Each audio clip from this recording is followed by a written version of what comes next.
Welcome to जागृति biology classes रेंगवान Sitamarhi. Students, पिछले class में हम सेल के बारे में बात कर रहे थे और आपको बताया गया था सेल के डिफिनेशन के बारे में, सेल के बारे में आपको जानकारी दी गई थी। आपको बताया गया था कि सबसे पहली बार सेल का खोज किसने किया था और कौन से वैज्ञानिक ने किया, कैसे किया। सबसे पहली बार जो सेल का खोज किया गया वह सेल कैसा था, डेड था, लिविंग था, उस सेल के बारे में हमने जानकारी प्राप्त की थी। और आज हम इसी कड़ी को आगे बढ़ाते हुए बात करते हैं।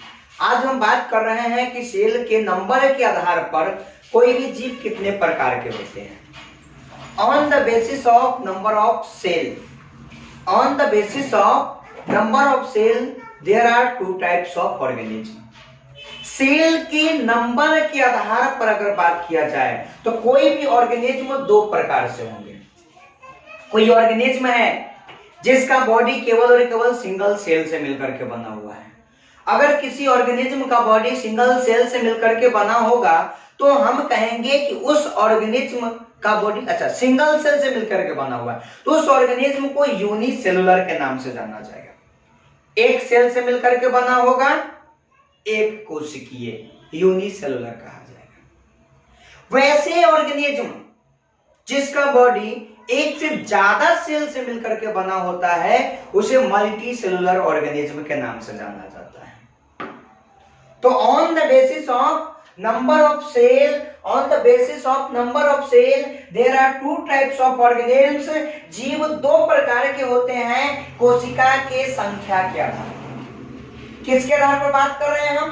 तो कोशिका के संख्या के आधार पर अगर बात किया जाए तो जीव दो प्रकार के होते हैं। सबसे पहला अगर बात किया जाए तो यूनिसेलुलर। क्या हो जाएगा? Unicellular organism.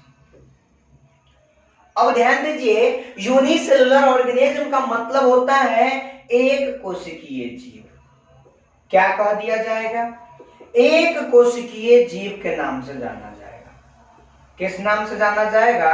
एक कोशिकीय जीव के नाम से जाना जाएगा। अब देखिए यहां पर अगर देखा जाए तो यूनी है और सेलुलर है।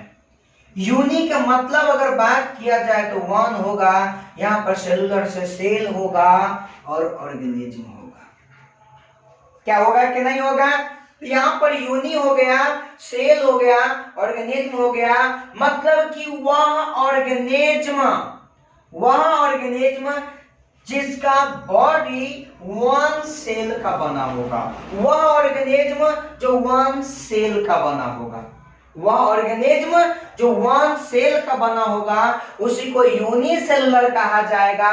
एक कोशिकीय जीव वह जीव जिसका शरीर एक कोशिका का बना होगा, या वह जीव जो एक कोशिका का बना होगा उसे यूनिसेलुलर, एक कोशिकीय के नाम से जाना जाएगा। अरे किस नाम से जाना जाएगा? एक कोशिकीय के नाम से जाना जाएगा। केवल और केवल सिंगल सेल से मिलकर के बना हुआ है, यूनिसेलुलर के नाम से जाना जाएगा। नेक्स्ट पॉइंट अगर बात किया जाए तो अगला आएगा मल्टी सेलुलर। दूसरा का बात अगर किया जाए तो मल्टी सेलुलर हो जाएगा। क्या हो जाएगा?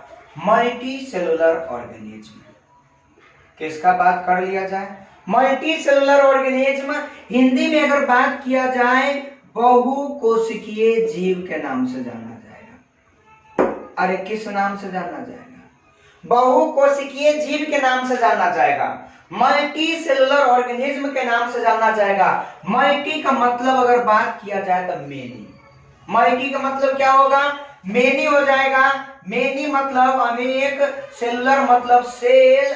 वह ऑर्गेनिज्म जो मेनी सेल का बना होगा, अनेक कोशिकाओं का बना होगा, उसी को मल्टी सेलुलर के नाम से जाना जाएगा। वह ऑर्गेनिज्म जो मेनी सेल से बना होगा उसी को मल्टी सेलुलर ऑर्गेनिज्म के नाम से जाना जाएगा।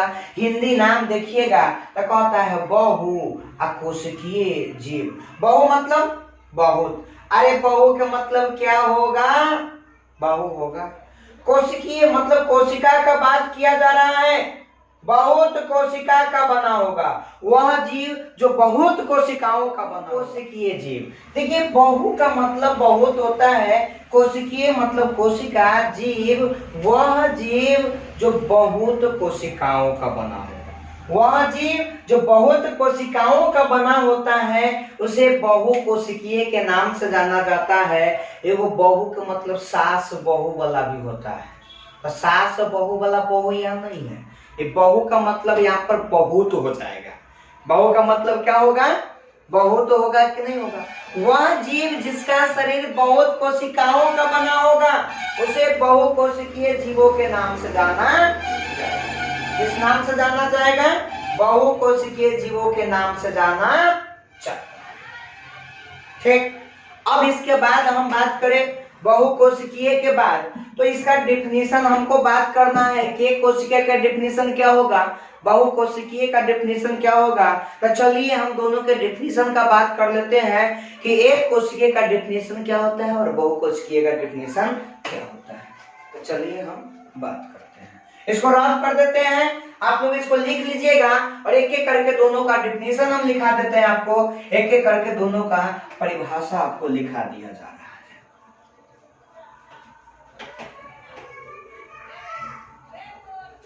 सबसे पहला अगर बात किया जाए तो सबसे पहला हम बात कर रहे हैं यूनिसेलुलर। किसका बात कर रहे हैं हम? यूनिसेलुलर का बात कर रहे हैं, यूनिसेलुलर ऑर्गेनिज्म का बात कर रहे हैं। यूनिसेलुलर ऑर्गेनिज्म का मतलब अगर बात किया जाए एक कोशिकीय जीव हो जाएगा। अरे यूनिसेलुलर ऑर्गेनिज्म का मतलब क्या होगा? एक कोशिकीय जीव के नाम से जाना जाएगा। तो हम कहेंगे द ऑर्गेनिज्म, क्या कहा जाएगा? The organism, the organism which body, the organism which body is made up of only one cell, only one cell are known as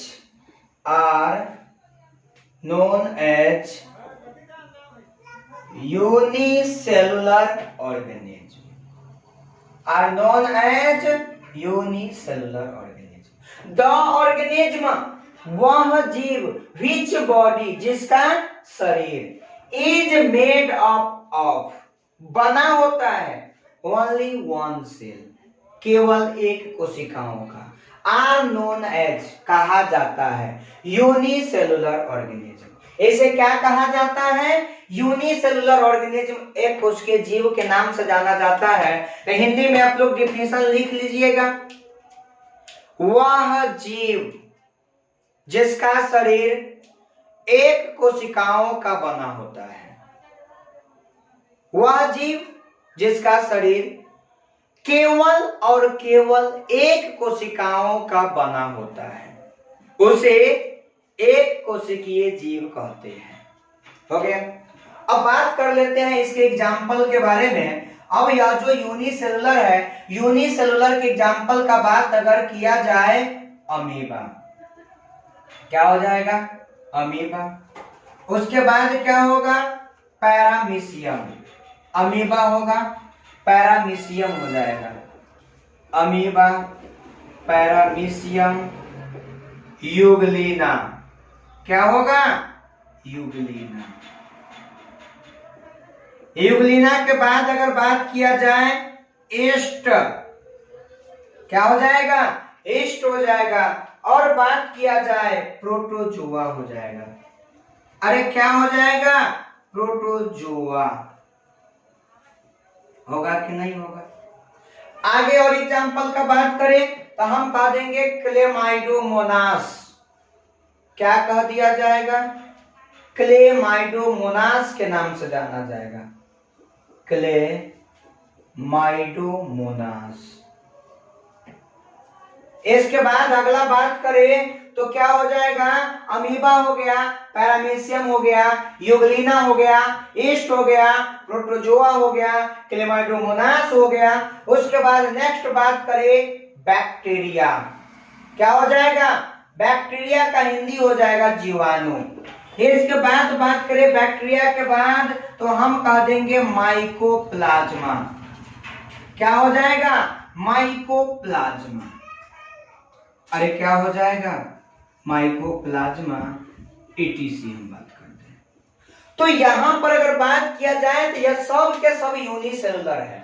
the organism वह जीव विच बॉडी जिसका शरीर इज मेड अप ऑफ बना होता है only one cell केवल एक कोशिका का आर नोन एज कहा जाता है यूनिसेलुलर ऑर्गेनिज्म। एक कोशिकीय जीव जैसे में अमीबा हो गया, पैरामीशियम हो गया, यूग्लिना हो गया, ईस्ट हो गया, प्रोटोजोआ हो गया, क्लेमाइडोमोनास, बैक्टीरिया, माइकोप्लाज्मा, सबके सब अगर बात किया जाए तो यूनिसेलुलर होगा, एक कोशिका से मिलकर के बना होगा। इसी के अंदर में जीवन संबंधी सारा काम कंप्लीट होगा और भोजन ग्रहण करेगा। अब वो क्या करेगा कि जो भोजन होगा उसको डाइजेस्ट करेगा, उसको यूज करेगा, जो वेस्ट बनेगा उसको बॉडी के बाहर एलिमिनेट करेगा। मतलब सारा का सारा काम जो होगा केवल और केवल इसी कोशिका के अंदर में होगा। तो हमने यहाँ पर बात किया unicellular organism, the organism which body is made up of only one cell are known as unicellular organism। उसे क्या कहा जाएगा? यूनिसेलुलर ऑर्गेनिज्म के नाम से जाना जाता है, उसे एक कोशिकीय जीव के नाम से जाना जाता है। हम उम्मीद करते हैं कि आप लोगों को समझ में आ गया होगा। अब इससे आगे बात करते हैं हम यूनिसेलुलर के बाद मल्टीसेलुलर। यूनिसेलुलर के बाद अगर बात किया जाए तो हम बात कर लेते हैं मल्टीसेलुलर के बारे में। तो चलिए बात करते हैं, इसको हम रफ कर देते हैं, मिटाते हैं, फिर बात करेंगे मल्टीसेलुलर का।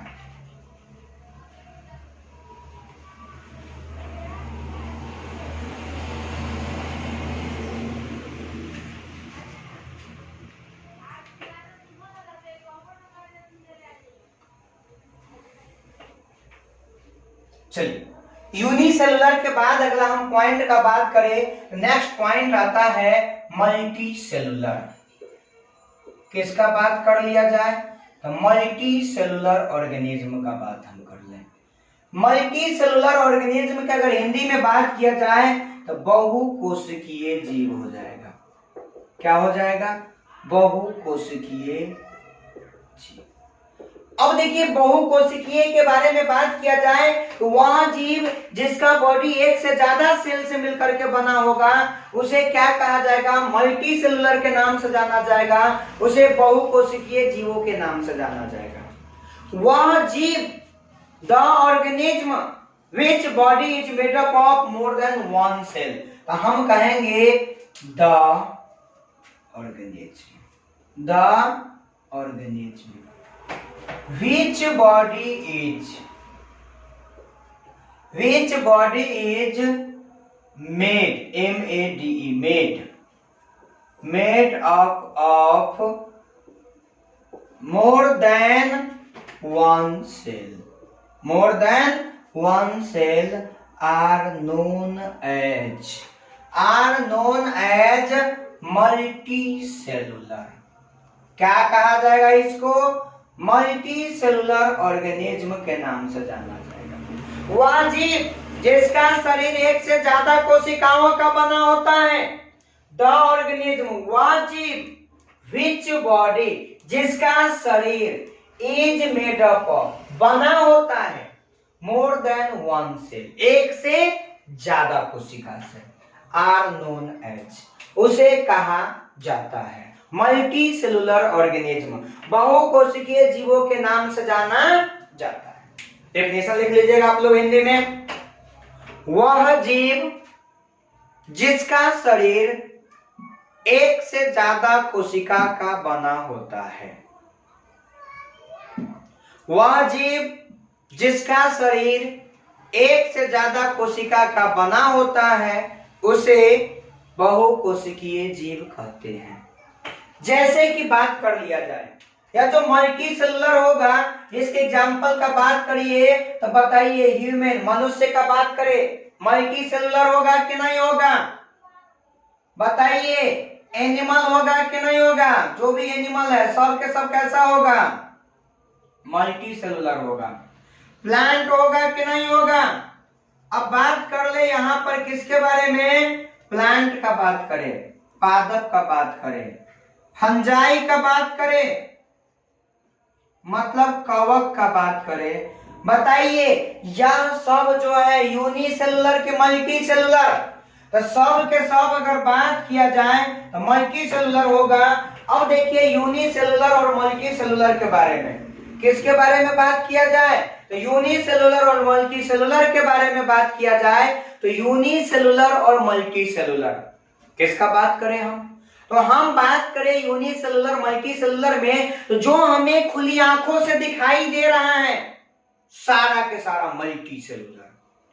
आम, लीची, बेल, कटहल, पपीता, धान, गेहूं, मक्का, ज्वार, बाजरा, सरसों, तूड़ी, तीसी, राई, सब के बारे में अगर बात करें तो सब के सब मल्टी सेलुलर के एग्जाम्पल हो जाएगा। हम आप मल्टी सेलुलर है, जो खुली आंखों से हमको दिख ही नहीं रहा है, यूनिसेलुलर है।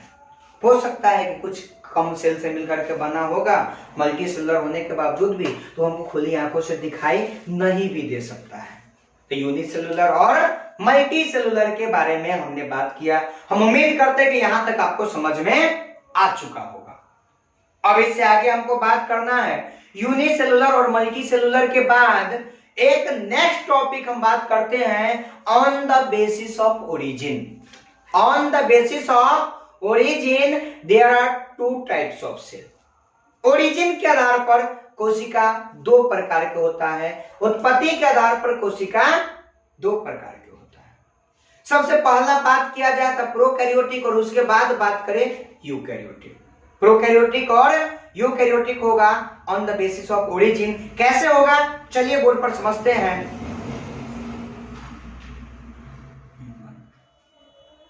ओरिजिन के आधार पर अगर बात किया जाए तो सेल दो प्रकार के होता है, प्रोकैरियोटिक और यूकैरियोटिक। देखिए प्रोकैरियोटिक और यूकैरियोटिक के बारे में अगर बात किया जाए तो प्रोकैरियोटिक और यूकैरियोटिक जो है यह सेल का टाइप्स हो गया। यहाँ पर होता क्या है चलिए समझने का प्रयास हम करते हैं। प्रोकैरियोटिक यूकैरियोटिक, उससे पहले हम हेडिंग दे देते हैं on the basis of, on the basis of origin. On the basis of origin there are two types of cell. On the basis of origin, उत्पत्ति के आधार पर, किसके आधार पर? उत्पत्ति के आधार पर कोशिका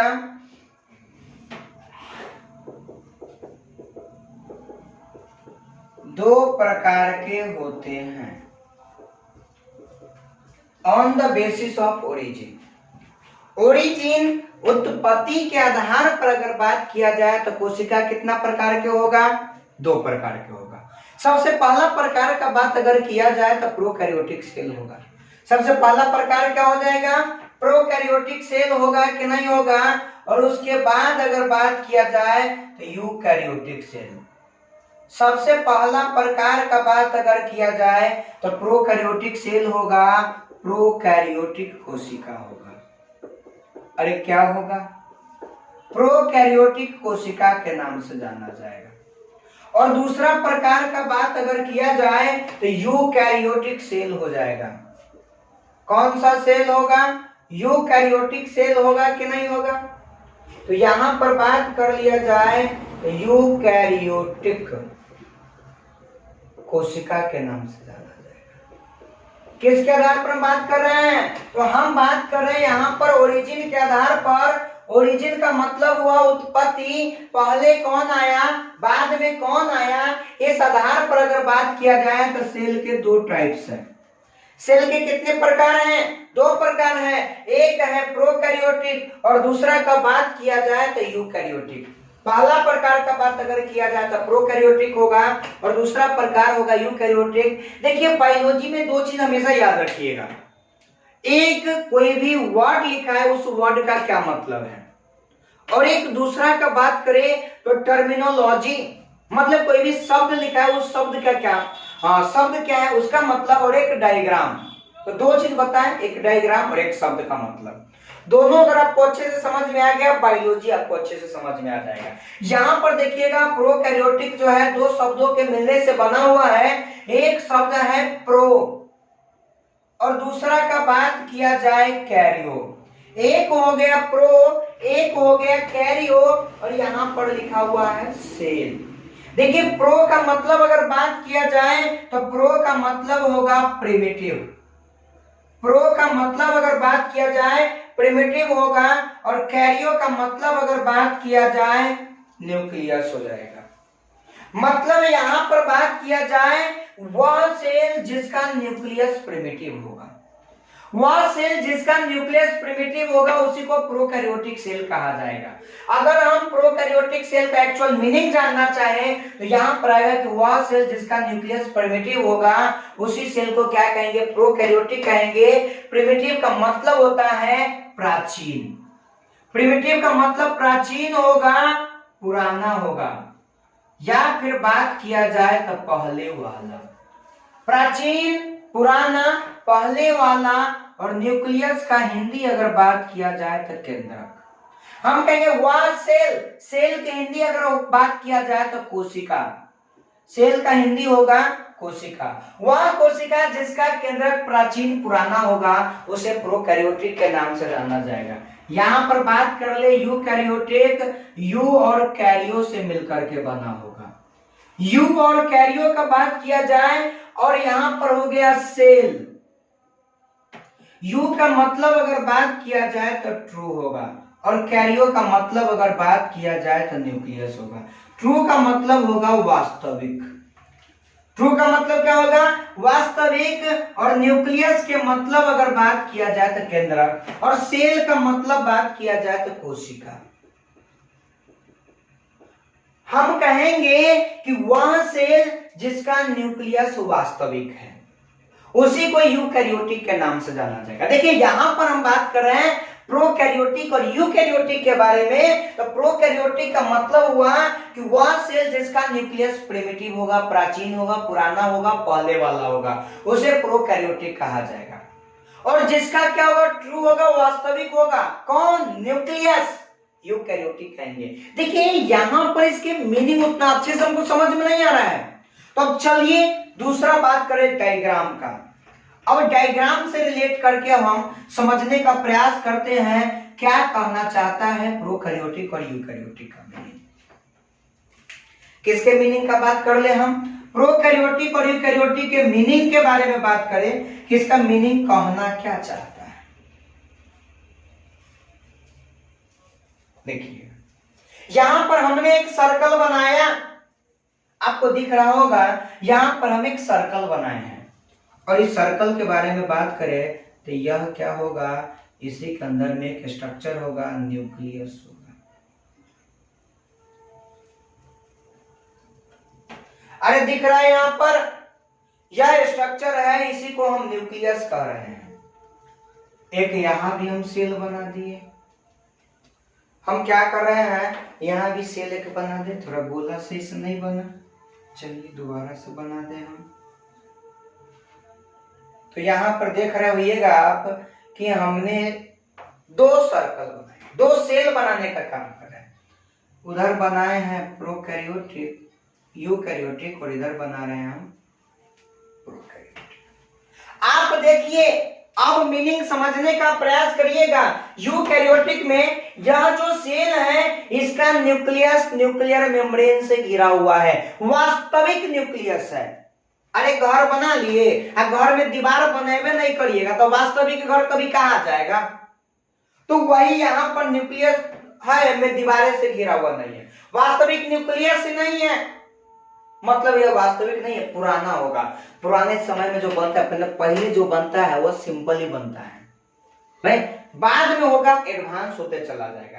तो यह जो सेल इसका जो न्यूक्लियस है, शुरुआत में यहाँ पर न्यूक्लियर मेम्ब्रेन नहीं था, यहाँ पर है। तो जब यहां पर न्यूक्लियर मेम्ब्रेन होगा तो हम कहेंगे कि वह सेल जिसका न्यूक्लियस न्यूक्लियर मेम्ब्रेन से घिरा होगा। किस चीज से घिरा होगा, न्यूक्लियर मेम्ब्रेन से घिरा होगा, मतलब केंद्रक झिल्ली से घिरा होगा। किस चीज से घिरा होगा? केंद्रक झिल्ली से घिरा होगा कि नहीं? बताइए, वह सेल जिसका न्यूक्लियस न्यूक्लियर मेम्ब्रेन से घिरा होगा उसी को यूकैरियोटिक के नाम से जाना जाएगा। अरे देखिए ना, वास्तविक न्यूक्लियस है कि नहीं? यहाँ पर वास्तविक न्यूक्लियस है, इसका जो न्यूक्लियस होगा यूकैरियोटिक सेल का, वह न्यूक्लियर मेम्ब्रेन से घिरा होगा।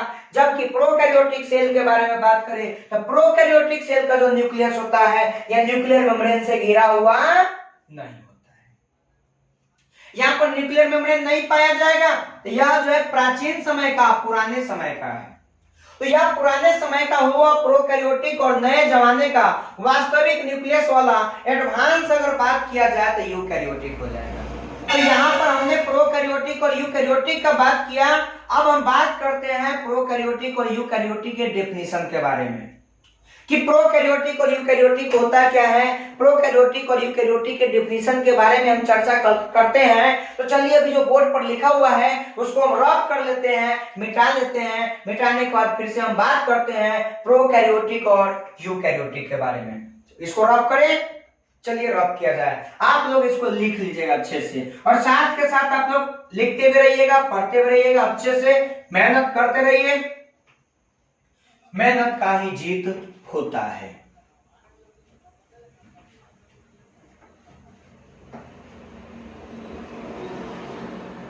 थोड़ा सा आप लोगों को साउंड का प्रॉब्लम हो सकता है, धीरे धीरे इसका भी व्यवस्था कर दिया जाएगा। बाहरी आवाज सब आ जाता है, बस ट्रक सबका आवाज, तो धीरे धीरे इसका भी व्यवस्था कर दिया जाएगा। 2 से 3 दिनों में उसका आवाज आपको सुनाई नहीं देगा। चलिए हम स्टार्ट करते हैं प्रोकैरियोटिक सेल की डेफिनेशन के बारे में। किसका बात करें हम? प्रोकैरियोटिक सेल, प्रोकैरियोटिक कोशिका का बात कर ले हम। किसका बात कर ले हम? प्रोकैरियोटिक कोशिका। अब देखिए, प्रोकैरियोटिक सेल के बारे में बात करेंगे तो कहेंगे कि वह सेल जिसका न्यूक्लियस न्यूक्लियर मेम्ब्रेन से घिरा नहीं होता उसे प्रोकैरियोटिक सेल कहते हैं। हम कहेंगे कि the cell which nucleus is not bounded by nuclear membrane, not bounded by nuclear membrane are known as prokaryotic cells,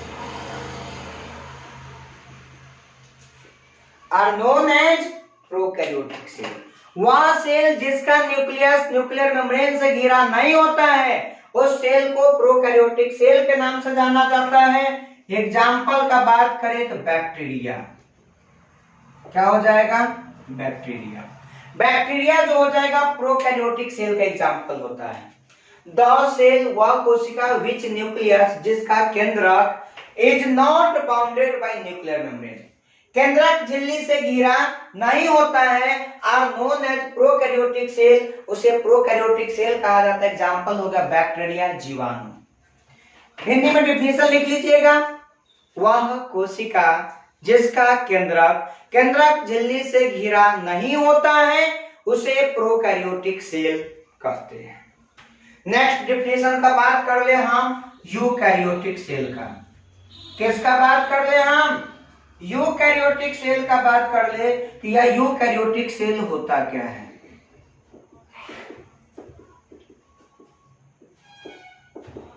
eukaryotic कोशिका, यूकैरियोटिक कोशिका के बारे में अगर बात किया जाए तो हम कहेंगे the cell which nucleus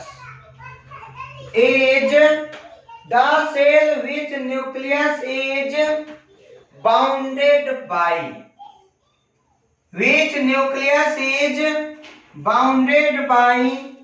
nuclear membrane, which nucleus is bounded by nuclear membrane are known as eukaryotic cell, are known as eukaryotic cell। वह कोशिका जिसका न्यूक्लियस न्यूक्लियर मेम्ब्रेन से घिरा होता है उसे यूकैरियोटिक सेल कहेंगे। तो कहता है द सेल, वह कोशिका, व्हिच न्यूक्लियस जिसका केंद्रक इज बाउंडेड बाय घिरा होता है बाय न्यूक्लियर मेम्ब्रेन केंद्रक झिल्ली से, are known as eukaryotic cell, उसे यूकैरियोटिक कोशिका के नाम से जाना जाता है। किस नाम से जाना जाता है? यूकैरियोटिक कोशिका के नाम से जाना जाता है। एग्जाम्पल का बात किया जाए, अरे मनुष्य होगा कि नहीं होगा? ह्यूमन हो जाएगा, मनुष्य हो जाएगा। क्या हो जाएगा? मनुष्य हो जाएगा। उसके बाद बात किया जाए तो क्या होगा? प्लांट होगा कि नहीं होगा? एनिमल होगा कि नहीं होगा? प्लांट मतलब अगर बात किया जाए तो पादप होगा, एनिमल के मतलब अगर बात किया जाए तो जंतु होगा, etc। अरे बैक्टीरिया को छोड़ दिया जाए तो बाद बाकी सारा के सारा यूकैरियोटिक हो जाएगा। बैक्टीरिया को छोड़ दिया जाए तो बाद बाकी सारा के सारा यूकैरियोटिक होगा। हम आप सब यूकैरियोटिक है कि नहीं है? प्रोकैरियोटिक सारा का सारा बैक्टीरिया हो जाएगा और हम लोग जो है यूकैरियोटिक हो गए। तो कहेंगे कि वह कोशिका जिसका केंद्रक झिल्ली से घिरा होता है उसे यूकैरियोटिक कोशिका के नाम से जाना जाता है। किस नाम से जाना जाता है? यूकैरियोटिक कोशिका के नाम से जाना जाता है। तो हमने यहाँ पर बात कर लिया प्रोकैरियोटिक और यूकैरियोटिक के बारे में। देखिए नेक्स्ट क्लास में अगर बात करें, नेक्स्ट लेक्चर में हम बात करेंगे प्रोकैरियोटिक और यूकैरियोटिक सेल के डिफरेंस के बारे में। तो आज हमने बात किया प्रोकैरियोटिक और यूकैरियोटिक के डेफिनेशन का बात कर लिया। अगला दिन हम बात कर लेंगे दोनों के डिफरेंस के बारे में। तो आप लोग इसको अच्छे से कंप्लीट कर लीजिएगा। फिर मिलते हैं अगला क्लास में।